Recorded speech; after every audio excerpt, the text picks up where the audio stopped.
नमस्कार, मैं हूं अंकुर और आप देख रहे हैं सत्यहिंदी.com। आइए एक नजर डालते हैं अब तक की सुर्खियों पर। कांग्रेस के वरिष्ठ नेता कपिल सिब्बल ने गांधी परिवार पर सीधा हमला बोला है। सिब्बल ने कहा कि अब गांधी परिवार को हट जाना चाहिए और किसी दूसरे नेता को नेतृत्व करने का मौका देना चाहिए। कपिल सिब्बल का यह बयान 5 चुनावी राज्यों में कांग्रेस को मिली करारी हार के तुरंत बाद सामने आया है। इससे पहले भी हालांकि G23 गुट के नेताओं ने चुनावी राज्यों में हार के बाद कांग्रेस नेतृत्व पर तमाम तरह के सवाल खड़े किए हैं, लेकिन पिछले 3 सालों में G23 की ओर से पहली बार इतना बड़ा बयान सामने आया है। द इंडियन एक्सप्रेस के साथ इंटरव्यू में कपिल सिब्बल ने कहा कि गांधी परिवार को अपनी इच्छा से हट जाना चाहिए, क्योंकि उनके द्वारा नामित की गई कोई संस्था उन्हें कभी ये नहीं बताएगी कि उन्हें सत्ता की बागडोर अब अपने हाथ में नहीं रखनी चाहिए। गांधी परिवार पर कपिल सिब्बल के सीधे हमले के बाद कांग्रेस सांसद मनिक्कम टैगोर ने उन्हें जवाब दिया है। टैगोर ने मंगलवार को कहा कि सिब्बल बीजेपी और संघ की भाषा बोल रहे हैं। टैगोर ने ट्वीट कर कहा, संघ और बीजेपी क्यों नेहरू गांधी परिवार को नेतृत्व से बाहर कर देना चाहते हैं, क्योंकि गांधी परिवार के नेतृत्व के बिना कांग्रेस जनता पार्टी बन जाएगी और तब कांग्रेस को खत्म करना और आइडिया ऑफ इंडिया को ध्वस्त करना आसान हो जाएगा। टैगोर ने कहा कि कपिल सिब्बल इस बात को जानते हैं, लेकिन इसके बाद भी वो बीजेपी और संघ की भाषा क्यों बोल रहे हैं। प्रधानमंत्री मोदी ने भी आज चर्चित फिल्म द कश्मीर फाइल्स को अपना समर्थन दे दिया। इससे पहले बीजेपी शासित राज्यों के मुख्यमंत्री, अन्य पार्टी नेता, कार्यकर्ता इस फिल्म की खुलकर तारीफ कर रहे हैं। कश्मीर घाटी से कश्मीर पंडितों के पलायन पर बनी फिल्म ऐतिहासिक तथ्यों में छेड़छाड़ की वजह से विवादों में आ गई है। पीएम मोदी ने आज कहा कि ऐसी फिल्में सच्चाई प्रकट करती हैं। मोदी ने दावा किया कि इस फिल्म को बदनाम करने की साजिश की गई है। दिल्ली में आज बीजेपी संसदीय दल की बैठक में पीएम मोदी ने इस मुद्दे पर फिल्मों के आलोचकों पर तंज किया और कहा कि वे गुस्से में हैं, क्योंकि हाल ही में रिलीज हुई फिल्म उस सच्चाई को सामने ला रही है जिसे जानबूझकर छिपाया गया था। पूरी जमात जिसने अभिव्यक्ति की स्वतंत्रता का झंडा फहराया था, 5-6 दिनों से उग्र है। तथ्यों और कला के आधार पर फिल्म की समीक्षा करने के बजाय इसे बदनाम करने की साजिश की जा रही है।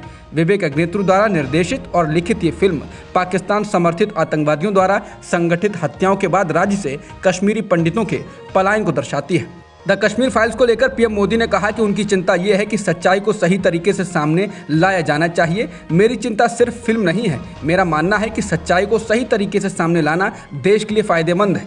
इसके कई पहलू हो सकते हैं, कुछ एक चीज़ देखते हैं, दूसरे कुछ और देखते हैं। इसके बाद उन्होंने फिल्म के आलोचकों पर हमला करते हुए आरोप लगाया कि फिल्मों के प्रति नकारात्मक प्रतिक्रियाएं उन लोगों की ओर से आ रही हैं जिन्होंने जानबूझकर कई वर्षों तक सच्चाई को छिपाने की कोशिश की। पीएम मोदी ने कहा है जो लोग सोचते हैं ये फिल्म सही नहीं है, उन्हें अपनी एक फिल्म बनानी चाहिए, उन्हें कौन रोक रहा है। लेकिन वो हैरान है कि इतने सालों तक जो सच्चाई छिपाई गई वो सामने आ रही है। सच्चाई के लिए जीने वालों की जिम्मेदारी है, ऐसे समय में सच्चाई के साथ खड़े रहें। कर्नाटक में हिजाब विवाद के मामले में हाईकोर्ट ने मंगलवार को अपना फैसला सुना दिया है। हाईकोर्ट ने कहा है कि शिक्षण संस्थानों में हिजाब पर बैन जारी रहेगा और यह जरूरी धार्मिक प्रथा नहीं है। साथ ही कहा कि स्कूल यूनिफॉर्म का आदेश केवल एक उचित प्रतिबंध है जो कि संवैधानिक रूप से स्वीकार्य है, जिस पर छात्र आपत्ति नहीं कर सकते हैं। अदालत ने इस मामले में दायर सभी याचिकाओं को खारिज कर दिया। कर्नाटक हाईकोर्ट ने पिछले महीने हिजाब, भगवा, स्कार्फ या किसी अन्य तरह के धार्मिक कपड़ों पर अस्थायी रूप से रोक लगा दी थी। हाईकोर्ट ने अपने आदेश में कहा कि हिजाब के मामले में जिस तरह विवाद बढ़ा, उससे ऐसा लगा कि कुछ छिपे हुए हाथ इस मामले में सामाजिक अशांति फैलाने का काम कर रहे थे। अदालत ने कहा कि हम इस बात से भी निराश हैं कि किस तरह एक अकादमिक सत्र के बीच में हिजाब के मुद्दे को पैदा किया गया और इसे इतना बड़ा बना दिया गया। बता देंगे फैसला उन छात्राओं के लिए बहुत बड़ा झटका है जिन्होंने हिजाब पर बैन को अदालत में चुनौती दी थी। याचिकाकर्ताओं की ओर से अदालत में पेश हुए एडवोकेट केवी धनंजय ने कहा कि वे इस मामले में सुप्रीम कोर्ट का दरवाजा खटखटाएंगे। कर्नाटक में हिजाब पर बैन को लेकर हाईकोर्ट का फैसला आने के बाद इसका स्वागत और विरोध दोनों हुआ है। केंद्रीय मंत्री और कर्नाटक से ही आने वाले प्रहलाद जोशी ने कहा कि वो अदालत के फैसले का स्वागत करते हैं। उन्होंने लोगों से अपील की है कि सभी लोगों को अदालत के फैसले को स्वीकार करना चाहिए और छात्रों का मुख्य काम पढ़ाई करना है, इसलिए बाकी चीज़ों को किनारे रखकर एकजुट रहकर पढ़ाई करनी चाहिए। कर्नाटक के मुख्यमंत्री बसवराज बोम्मई ने कहा कि शांति और अमन का माहौल बना रहना चाहिए और सभी को अदालत के इस फैसले को स्वीकार करना चाहिए। उन्होंने कहा यह हमारे बच्चों के भविष्य का सवाल है और शिक्षा से ज़्यादा जरूरी कुछ भी नहीं है। वहीं कर्नाटक के अटॉर्नी जनरल ने कहा है ये फैसला अनुच्छेद 25 की व्याख्या में एक मिसाल बनेगा। हिजाब मामले में कर्नाटक हाईकोर्ट के फैसले के बाद जम्मू कश्मीर की पूर्व मुख्यमंत्री महबूबा मुफ्ती ने कहा कि हिजाब का मामला धर्म से जुड़ा नहीं है, बल्कि किसी के चुनाव की आज़ादी के बारे में है। वहीं उमर अब्दुल्ला ने कहा कि कर्नाटक हाईकोर्ट के फैसले से बेहद निराश हूं। आप हिजाब के बारे में चाहे जो भी सोच सकते हैं, लेकिन ये कपड़े पहनने की एक चीज़ को लेकर नहीं है, ये एक महिला के अधिकार के बारे में है कि वो कैसे कपड़े पहनना चाहती है। उन्होंने कहा कि अदालत ने इस मूल अधिकार को बरकरार नहीं रखा है, ये एक मजाक है। एआईएमआईएम के मुखिया और हैदराबाद से सांसद असदुद्दीन ओवैसी ने कर्नाटक हाईकोर्ट के फैसले से असहमति जताई। उन्होंने कहा ये उनका हक है कि वो इस फैसले से असहमति जता सकते हैं। उन्होंने कहा है न केवल all India Muslim personal law board बल्कि दूसरे धार्मिक समूहों के संगठन भी इस फैसले के खिलाफ सुप्रीम कोर्ट में अपील करेंगे। उन्होंने कहा कि मुझे उम्मीद है कि इस फैसले का इस्तेमाल हिजाब पहनने वाली महिलाओं के उत्पीड़न को सही ठहराने के लिए नहीं किया जाएगा। ओवैसी ने कहा कि जब बैंकों, अस्पतालों, सार्वजनिक परिवहन आदि में हिजाब पहनने वाली महिलाओं के साथ ऐसा होना शुरू हो जाएगा तब कोई केवल आशा कर सकता है और आखिर में निराश हो सकता है। कर्नाटक हाईकोर्ट के फैसले पर ट्वीट कर ओवैसी ने कहा कि इसने धर्म, संस्कृति और अभिव्यक्ति की स्वतंत्रता के मौलिक अधिकारों को निलंबित कर दिया है।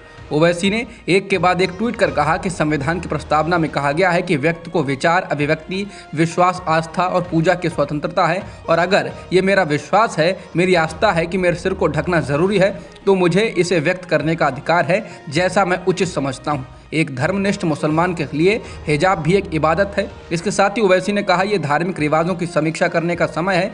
एक आस्था रखने वाले के लिए सब कुछ आवश्यक है और एक नास्तिक के लिए कुछ भी जरूरी नहीं। एक आस्था रखने वाले हिंदू ब्राह्मण के लिए जनेऊ जरूरी है लेकिन गैर ब्राह्मण के लिए ये नहीं हो सकता है। ओवैसी ने कहा यह बेतुका है कि न्यायाधीश अनिवार्यता तय कर रहे हैं। उत्तर प्रदेश विधानसभा चुनाव में हार के बाद समाजवादी पार्टी अध्यक्ष अखिलेश यादव ने भी सत्ताधारी पार्टी पर छल करने का आरोप लगाया। अखिलेश ने ट्वीट कर कहा कि पोस्टल बैलेट में सपा गठबंधन को मिले 51.5% वोट व उनके हिसाब से 304 सीटों पर हुई सपा गठबंधन की जीत चुनाव का सच बयान कर रही है। पोस्टल बैलेट डालने वाले हर उस सच्चे सरकारी कर्मी, शिक्षक और मतदाता का धन्यवाद जिसने पूरी ईमानदारी से हमें वोट दिया। अखिलेश ने कहा कि सत्ताधारी याद रखें, छल से बल नहीं मिलता। सुहेलदेव भारतीय समाज पार्टी के प्रमुख ओम प्रकाश राजभर ने अब कहा है कि बीजेपी और बीएसपी ने कई सीटों पर दोनों ने आपसी सहमति से उम्मीदवार खड़े किए थे। उन्होंने कहा कि पूर्वांचल की 122 सीटें ऐसी हैं जहां उम्मीदवार बीजेपी के दफ्तर में तय हुए लेकिन चुनाव चिन्ह बसपा के दफ्तर में दिया गया। उन्होंने कहा कि मैं इसके सबूत दे सकता हूं, जो दल 4 बार सत्ता में रहे, चाहे वो बसपा हो या कांग्रेस, उन्होंने बीजेपी को समर्थन दिया है। आखिर उनका वोट कहाँ गया? राजभर ने कहा कि हमने एक विधानसभा युद्ध समीक्षा करने का फैसला किया है। उनकी रिपोर्ट के आधार पर ही हमारी जो भी कमियां होंगी हम उस पर काम करने की कोशिश करेंगे। राजभर ने कहा कि बीएसपी और बीजेपी का मेल हो गया जो यूपी में बड़ा खेल हो गया।